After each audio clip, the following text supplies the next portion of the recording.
Hey guys, welcome back to another episode of the Kingdom Creatives podcast. This week, I'm going to be giving you 5 things that I think every new or upcoming artist should consider when you're starting out. And so the first thing that I want to suggest to you is figure out your brand identity. Some questions that could help you to do this is, what is your niche? What sets you apart from everybody? What color represents your personality or represents who you are as a person? What font? Even font, because when you think about Coca-Cola or you think about Google, well, for Google is more like colors in there, But what sets you apart, and what are some things that identify you as a person? So that can be font, that can be color. What's your target audience? These can be youths, and if you're going to do it for youths, then you're going to have to tailor whatever you're doing for the audience that you are catering for. So these are a few questions that you could consider. The other thing that I believe that you should think about is creating a press kit. Some of you may already know what that is. So a press kit usually has your bio. It has all your releases if you've already released songs. Your press kit would have your song stories, or it could have your social media handles, everything that, as it would suggest, the press needs to promote whatever content it is you're putting out. So you want to make sure that if you have some photos and they're kind of outdated, like myself, you want to make sure that you get some updated ones. There's some nice professional photos to add to your press kit. So bio, professional photos. You want to have your music together. You want to have your song story together. Am I missing out anything? And your social media handles. Number 3, you want to make sure that you have simple recording equipment. And not just recording equipment, but I'll start there. Because a number of artists, they have to rely on going to the studio. And there's nothing wrong with going to the studio. It's a different vibe, it gives you a little something to work with. But what if you can't go to the studio? For example, during COVID, it was a little weird. So I had to set up some stuff at home.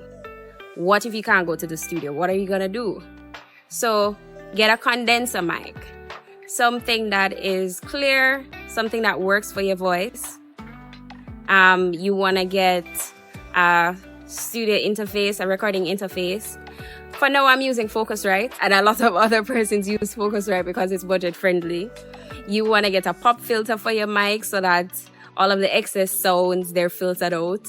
You want to get a vocal isolator. I don't think that's what it's called. Let me just make sure I'm giving you the right word. Vocal isolation shield.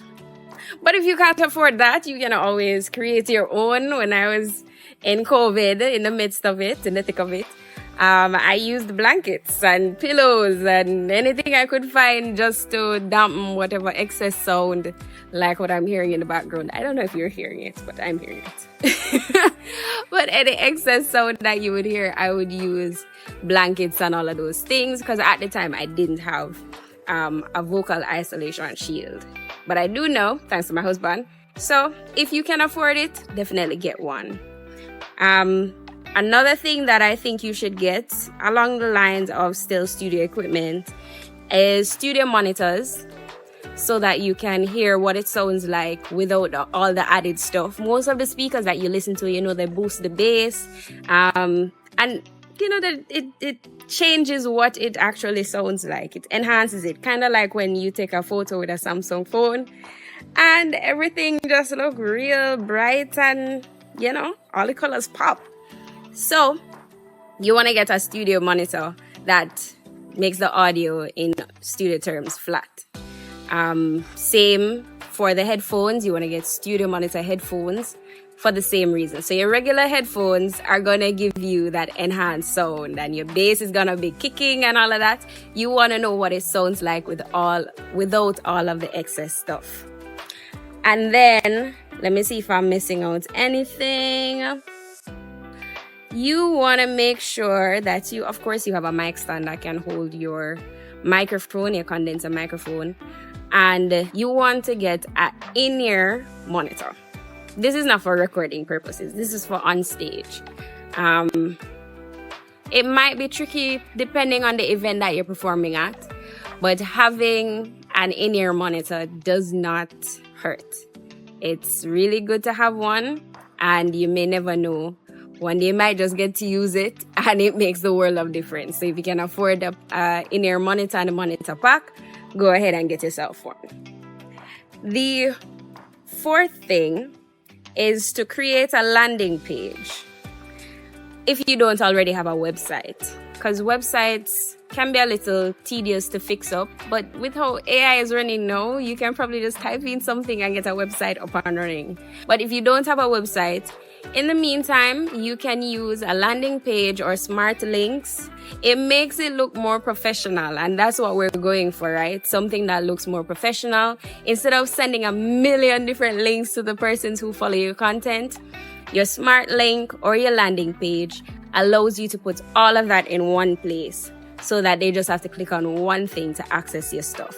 And that includes your socials, that includes your music, that includes other links to other pages that you want them to get to.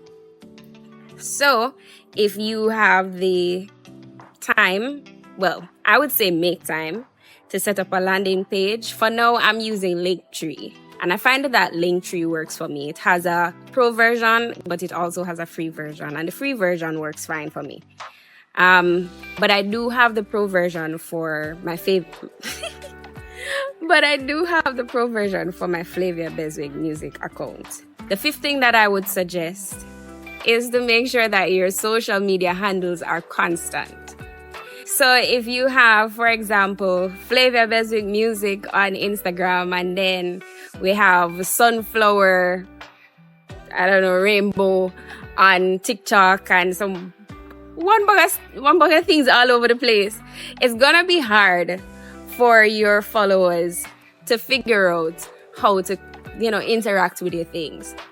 So for the fifth thing, I would suggest that you ensure that you make everything constant. So if we're working with Flavia Beswick music, it's Flavia Beswick music everywhere, or Flavia Beswick everywhere. You don't want to have different social media handles, because it makes it very hard for people to find you. One of the things that you want to be able to be is accessible. You want your content to be accessible. And so make it simple for your audience, and just make it constant everywhere. Same thing for all of your social media handles. So just to wrap everything up, the 5 things that I think you need to know as an upcoming artist are to make sure that you have your brand identity, your press kit, make sure you invest in some studio equipment, make sure you have a landing page, smart link, or a website, and finally, please be consistent with your social media handles. Well, that's it from me. I hope this was beneficial to you. If you have questions, feel free to send me a message. Have a wonderful day or evening or afternoon. This was the Kingdom Creatives podcast, where faith meets artistry. God bless you.